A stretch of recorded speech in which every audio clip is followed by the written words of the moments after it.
Bonjour. On a coutume de dire depuis quelques années que les Français désertent la bourse. Cela était vrai un moment, mais cela a changé. Alors que le grand salon annuel parisien Actionnariat pour les particuliers vient de fermer ses portes, vient de se terminer le week-end dernier et a rencontré un franc succès, plus de 26 000 visiteurs, 112 exposants, 120 conférences. C'est donc le moment, dans les news du chalet, de faire un point sur ce prétendu désamour entre les Français et la bourse. Bon, on est encore loin du pic de 7,1 millions d'investisseurs particuliers d'avant la crise.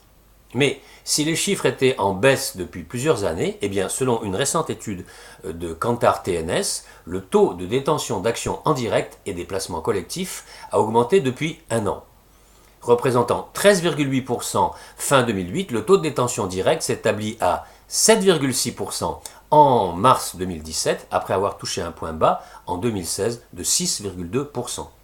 Alors attention, compte tenu de la taille de l'échantillon, eh bien, il y a une marge d'erreur qui est d'environ 0,5 points sur ces statistiques, ce qui veut dire que ce taux de détention des actions en direct présente donc une forte probabilité de se situer en 2017 entre 7,1 et 8,1%.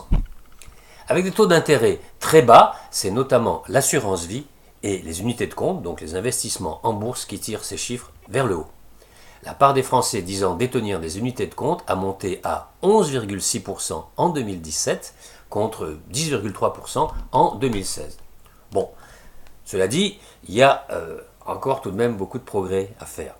L'AMF a creusé le sujet des actions pour mieux cerner les freins psychologiques de beaucoup d'épargnants à l'investissement en bourse. Les mythes et les idées reçues sont solides.